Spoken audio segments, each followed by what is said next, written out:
Hello, everyone, and welcome to the Don't Risk It podcast presented by VFIS Client Risk Solutions. This program focuses on the exposures our clients frequently encounter and discusses some potential solutions to help reduce these exposures. I'm your host, Chris Rogers with VFIS Client Risk Solutions, and today we're discussing the National Fallen Firefighters Foundation's Memorial Weekend. I want to welcome Troy Markel to the program. Troy is the president of VFIS as well as the chairman of the board for the National Fallen Firefighters Foundation. Troy is here to tell us more about the event and its impact on the fire service. Troy, I want to thank you for joining me today, and I really appreciate your time. It's great to be here, and thanks for having me. Yes, sir. So before we get into the details of the event and the weekend, can you tell us a little bit about your role with the National Fallen Firefighters Foundation? Sure. Mr. Gladfutter was a founding member of the NFFF, and ultimately, at one point in time, he decided that somebody else should actually sit in his stead. And he had asked me whether I would be willing to do that. So I joined the board in 2006 and became chairman of the board in 2019. So can you tell us a little bit about this weekend and what the NFF is looking to accomplish during this event? Sure. We are this year honoring 146 fallen firefighters, and the weekend is going to be held from Friday, May 5th through Sunday, the 7th. The biggest thing about the weekend is we get our fire hero families in, get them acclimated on Friday. We kick off the weekend with a dinner Friday night. Saturday, they can roam the campus, get comfortable with where the candlelight service is going to be. And then later that day, on Saturday evening, we have a candlelight service, preferably out on the lawn. And then on Sunday, we actually have the memorial service as well. So is there a ticketing process? Is there anything that you have to get to beforehand to get into the event? And where exactly is the event located? We actually invite all of our fire hero families that are going to be represented and honored and their families. We also invite anybody from prior years that is also going to be honored. In addition to that, we have over 1,000 volunteers, some of which are, whether they're escorts, are in the communication and command center, whether they're part of the AV and lighting teams. All of that takes an awful lot of work to present, but it is quite the humbling experience knowing full well that we're doing this for all of the right reasons in honoring the fallen and supporting their families. So it is pretty humbling. It's extremely worthwhile. I don't know anybody that can't get behind the mission of the National Fallen Firefighters Foundation for honoring the fallen. So based on what you just said, this is a very passionate subject with you. What does this weekend mean to you? I think it's a very humbling experience for me because the goal of the foundation is to consistently and continually honor the fallen and supporting their families. The tough part for me is the numbers keep increasing. And we've also changed a lot of the guidelines for the PSOB, which now includes some COVID, 9/11 cancers, and now it's self-inflicted injuries. So it's going to be more opportunities for us to continually honor the fallen based on those new categories. But in addition to that, the goal here is not to be honoring over 100 people every single year. The goal is to diminish that as much as possible, knowing full well that accidents can and do happen.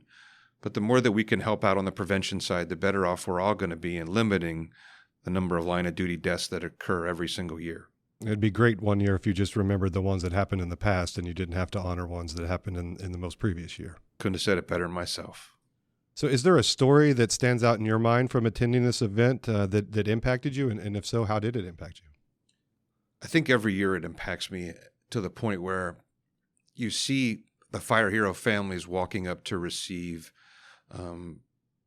acknowledgement about their fire hero being honored, and they receive a flag, a badge, and a rose. And the small kids kind of tear you up knowing full well some don't know what's happening. Others that are a little older do know what's happening, and to see them crying is tough. And it's stuff we have to really take to heart, to the point of a lady walked up to me 2 years ago and put her arms around me after the memorial service was over. And I hugged her, and she said, I just wanted to say thank you for how well you honored my son. And I, of course, said it's the least we could do based on his sacrifice. And I said, what else can we do for you? And she said something that stumped me, but it shouldn't have. And it was, I want you to bring him back.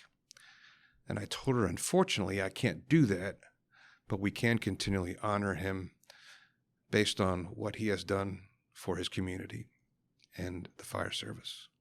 That's a great story, Troy, and it shows how much that being a part of this role really impacts you, and how much you believe in what you're doing.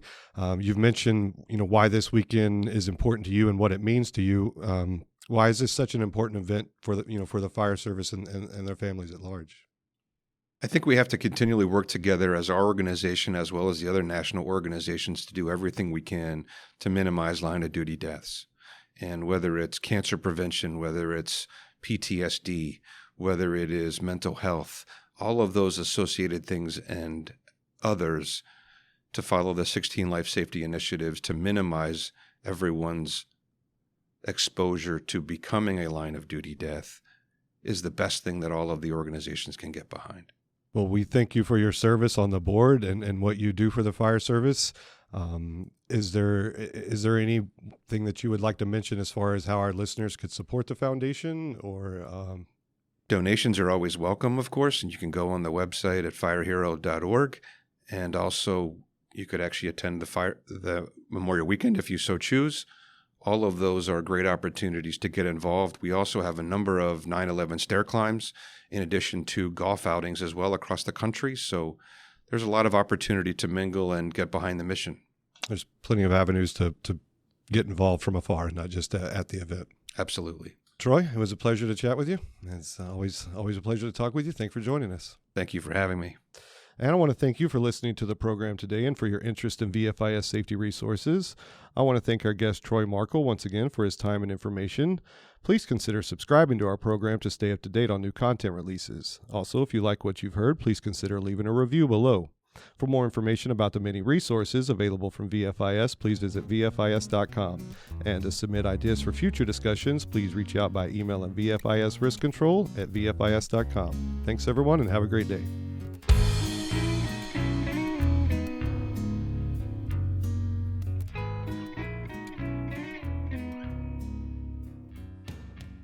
The views, information, or opinions expressed during this program are solely those of the individuals involved and do not necessarily represent those of Gladfelter Insurance Group, VFIS, and its employees.